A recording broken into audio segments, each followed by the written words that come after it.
تعرف إيه هي العاصمة اللي على شكل طيارة؟ طب تعرف إيه هي العاصمة اللي فيها مترو أنفاق زي القصور تحت الأرض؟ لو فاكر نفسك برنس في الجغرافيا فالتحدي ده ليا. يلا بينا. أهلا بكم. أنا محمد فوزي والنهارده الجزء الأول من تحدي عواصم العالم سؤال وجواب.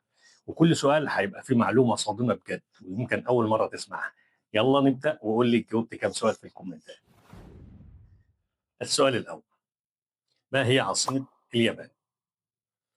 أوساكا، 2 طوكيو، 3 هيروشيما، 4 كيوتو.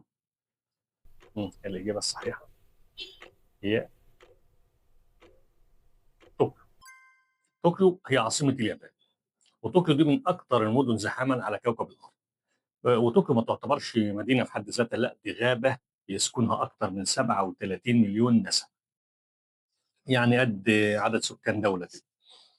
وطبعا المدينة دي فيها نظام مترو معقد جدا لدرجة إن في موظفين قاعدين أو شغلتهم مخصوص إنهم يزقوا الناس جوه القطر عشان الأبواب تقفل من كتر الزحمة. ومع ذلك القطر ما بيتأخرش ولو ثانية واحدة.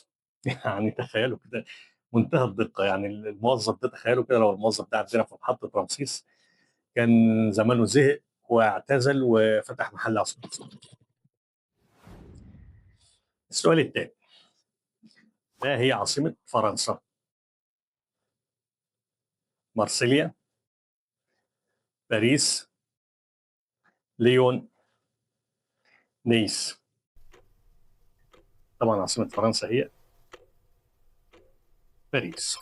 وباريس دي المدينة اللي الناس بتسافر لها من آخر الدنيا عشان بس تاخد شوية صور تذكارية كده يعني. باريس بتلقب بمدينة الأضواء أو مدينة الأنوار، ده نظرا لأنها من أوائل المدن اللي شوارعها أنارت بالمصابيح. يعني كان فيها إيه، من أول المدن اللي شوارعها أضيئت بالمصابيح. وطبعا من أشهر معالمها برج إيفل اللي كانوا هيهدوه بعد ما بنوه ب 20 سنة، ولما غيروا رأيهم وسابوه دلوقتي أصبح بيدخل لهم ملايين الدولارات سنويا. وباريس دي مدينة الرومانسية والبرفانات اللي بجد، مش زي البرفانات اللي احنا بنشتريها من العتبة وبتطير قبل ما نخرج من المحل. السؤال الثالث: ما هي عاصمة إيطاليا؟ نابولي، روما، مارسيليا، ميلانو.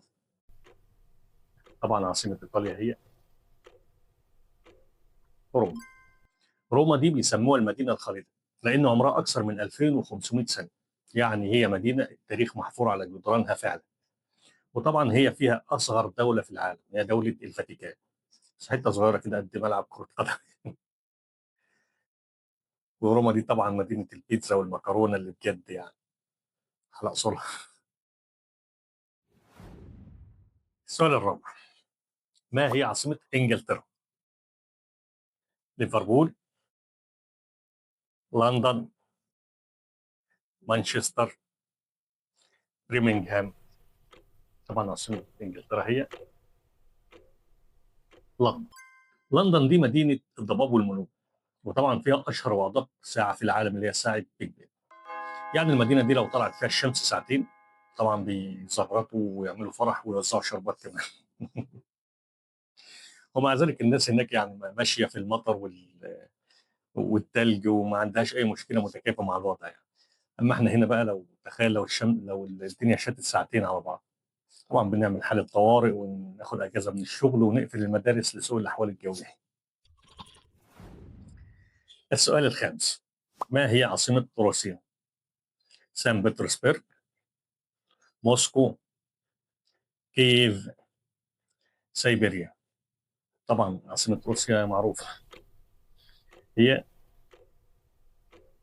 موسكو. طبعا روسيا دي من أكبر البلدان في العالم، وموسكو هي القلب النابض لروسيا، يعني هي أشهر مدن روسيا. وفيها طبعا ميدان الكريملين اللي فيه مقر الرئاسة. والمدينة دي فيها مترو أنفاق، يعني يعتبر قصور تحت الأرض لأنها مزينة بالزخارف والتماثيل والأشكال الجميلة جدا. وموسكو درجة الحرارة فيها بتوصل ل 30 درجة تحت الصفر، لدرجة إن الناس بيمشوا بمواد معينة عشان وشهم ما يتجمدش. تمام. يعني البرد في موسكو ما يعرفش أبوه ولا أخوه. طبعا هم ما عندهمش ايس كريم لان هم عايشين جواه فعلا يعني. درجه حراره 30 تحت الصفر. دي بلد الدببه والتلج فعلا. يعني اللي يروح هناك لازم يكون جلده سميك زي الدببه كده وقلبه ميت. السؤال السادس: ما هي عاصمه الصين؟ هونج كونج، شنغهاي، بكين، ووهان. طبعا عاصمه الصين وهي عاصمه معروفه جدا هي بكين. مدينه بكين هي المركز السياسي والثقافي للصين، ودي مدينه زحمه جدا. وفيها نظام كاميرات كبير جدا لدرجه إنه ممكن يتعرف على وش اي انسان وسط الملايين في ثواني معدود. يعني لو حد هرش في مناخيره كده هيلاقي 10 كاميرات بتصوره. بكين دي عباره عن خليه نحل بس منظمه جدا، عشان كده كل واحد عارف هو رايح فين وجاي منين وعارف دوره ايه بالظبط. لذلك ان البلد دي من انجح البلاد على مستوى العالم وانجح الاقتصاديات على مستوى العالم. طيب احنا النهارده خلصنا الجزء الاول من تحدي عواصم العالم، سؤال وجواب. يا ريت تقولوا لنا جاوبتوا كام سؤال في الكومنتات. وتعملوا لنا لايك وشير، تدعمونا بلايك وشير يعني، عشان ان شاء الله هنعمل لكم جزء تاني لان الاسئله كتير شويه مش عاوزين نطول عليكم في فيديو واحد. في النهايه هنقول لكم تحيه.